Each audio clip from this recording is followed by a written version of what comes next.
learn how to make this built up neckline with a bucket pattern, simple and easy kaftan. This tutorial is simple and easy. Well, if this is something that you're interested in learning how to make, then keep watching.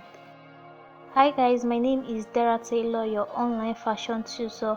Welcome back to my channel. So for this tutorial, I'm going to be using 2 yards of this Ankara. I'm using 2 yards of this, and I also have my suede, which I am going to be putting for the pattern. So without further ado, let's get right into the video.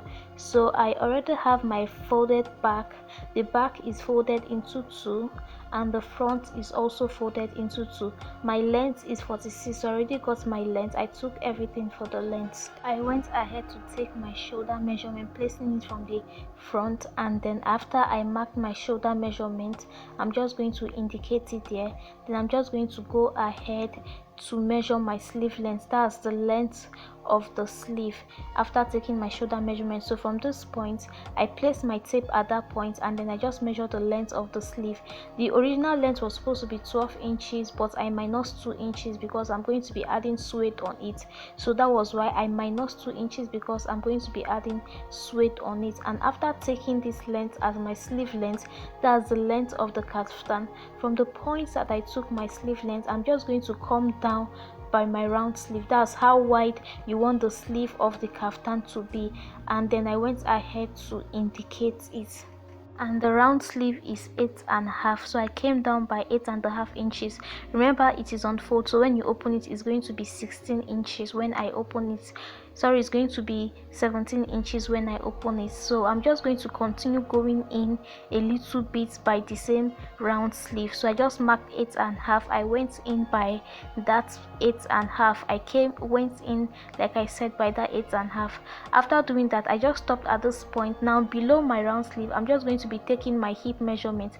The reason I'm using my hip measurement is because my hip is bigger than all the areas, my bust and my waist. So I went ahead to take my hip measurement. I added 10 inches extra allowance to the hip measurement. I hope you get that. I added extra 10 inches to the hip measurement, and after doing that, I just made a curve at that armhole point, because if you do it 4 corner, it's not going to relax. So I'm just going to be going all the way down. Like you see what I did, I went all the way down by my hip measurement. There was no kind of like shape or anything, it was just straight.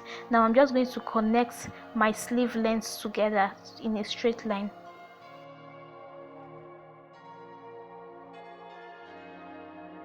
Now for the built up neckline, you would want to go ahead to mark your neck width. Mine was 3.5 inches. That was my neck width, and then I marked 3.5 inches, which will represent the front and the back. I then came down by 1 inches for the neck depth for the back. I hope you get that. The neck depth for the back is 1 inch, so I just marked 1 inches, and I am going to go ahead to connect it to the neck width. Now this is what it's looking like. So for the neck depth for the front, I came down by 7 inches first. This is totally optional, it depends on how deep you want the neck for your own to be, so it's totally optional. From the point that I marked 7 inches, I'm just going to be going in by 2 inches. I went in by 2 inches, so just watch the way I did it. I went in by 2 inches. Please just note that if you see me adding half an inch to what I'm saying, is because my tape is not complete, right? So I'm just going to be connecting it to the neck width, so you can see the way I connected it to the neck width.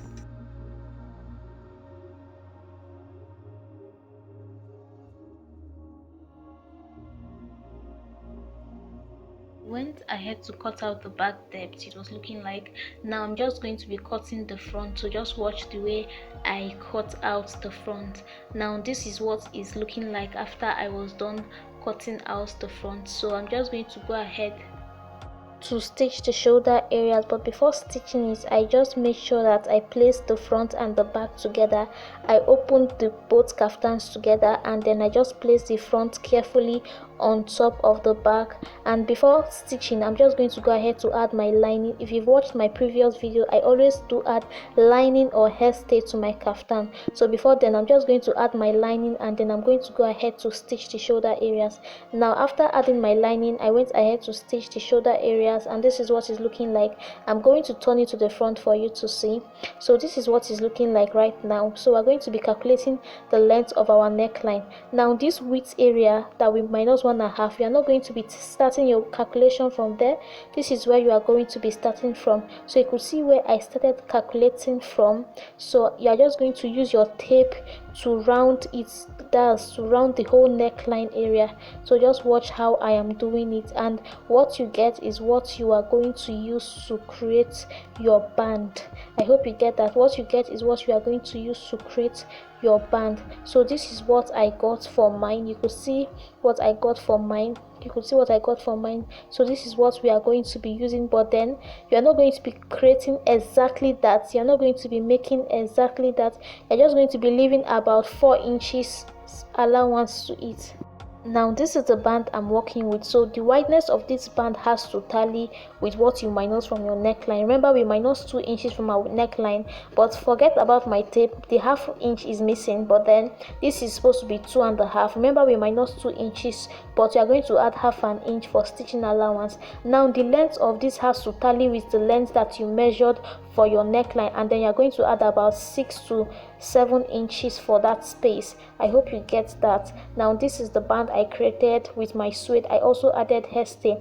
So remember, it was 2 inches it was, but then you added ½ inch for stitching. Now I'm going to be attaching this to it. I'm going to be attaching the band to the neckline. Remember, you have to make the band extra. I hope you get that. You have to make it extra. You could see where I placed my band from. I did not place it exactly where the neckline was. I brought it down. So I hope you get that. And you are going to start stitching from here. You're not going to be stitching from the 2 inches that the wideness of the neckline is. So you could see where my fingers are gesturing. That is where you are going to start stitching from, and then you're just going to use it to like surround the whole neckline. I hope you get that. You guys, if you're watching this video and you have not yet subscribed to my channel, please do so by liking and subscribing. It would help this channel a lot, and also make sure you share this video to make sure that this reaches as many people as possible. Now then, this is where I am going to stop stitching. I hope you get that. I'm not going to be stitching this point like I said before. Now I'm just going to stitch it and then bring it back for you to see. After stitching it, this is what is looking like. As you can see that I did not stitch the width, that's the 2 inches. This area that my fingers are gesturing, I did not stitch that point, so please note that. And then I just turned it to the front, and this is what the neckline is looking like. You could see how it is. That is what we call a built up neckline. So I'm just trying my possible best to arrange it as much as possible so that it will lap and relax on each other. So this area, I'm just going to start by notching it to make sure that it relaxes. So you just want to notch the sides of them both. You just notch the sides of them both.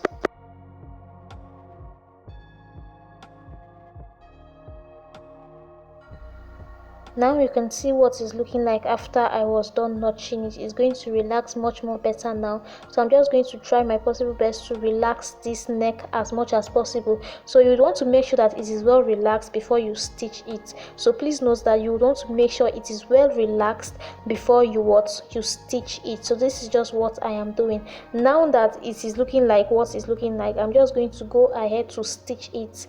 I hope you get that. I'm just going to fold the area that I notched inside first. I'm going to be folding it inside first, and then I'm just going to be stitching on top of it with the suede. I'm going to be stitching the suede. Just watch the way I am going to be doing it.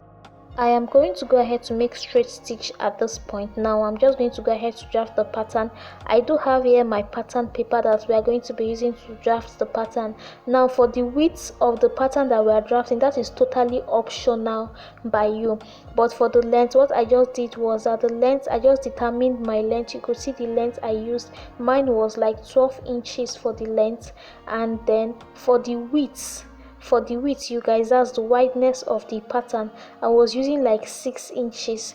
sorry, I used 7 inches, but then I later figured out that it was too wide. I had to reduce it to 5 inches. I hope you get. So this 7 inches I was using, I later reduced it off camera, so I used 5 inches for the width of this pattern. So please note that. So I just draw a straight line using my ruler. You could see what I did. This is just like a bucket, and then the next thing I'm just going to do is from the bottom part, that's the down part, I came up by 3 inches along the line I drew.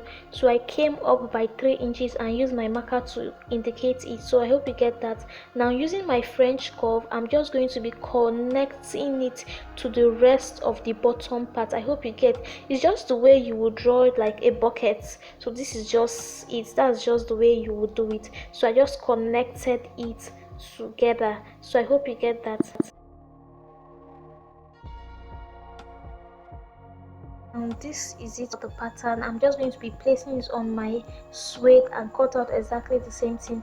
Now this is what it's looking like after I did it on my suede, but then what I just did was I left about half an inch allowance for stitching. So you want to leave about half an inch for stitching.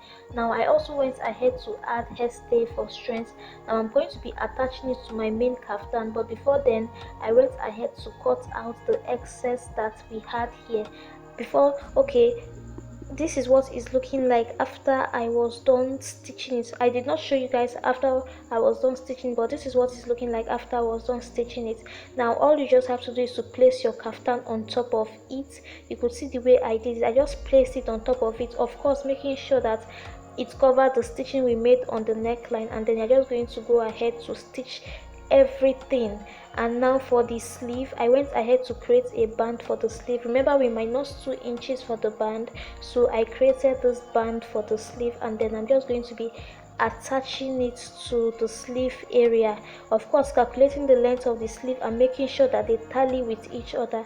And after stitching it, this is what the kaftan is looking like, you guys. This is what the pattern is looking like. I also went ahead to stitch the sides area also. This is what the pattern is looking like, and this is what the neckline is looking like. So I'm just going to turn it over and show you guys how I stitched the back. I already stitched the other part, so I'm going to show you how I stitched this part. So using my chalk, I'm just going to illustrate how I stitched it. You would want to make sure that you stitch everything to be straight, because a kaftan does not have any shape on it. So I just made a straight stitch at it. Now this is the final look of the kaftan. Thank you so much for watching, you guys. Please do not forget to share this video to someone. See you guys on my next tutorial, and I have other stylish kaftan patterns on my channel, so if you're interested you can just go check it out. Bye for now.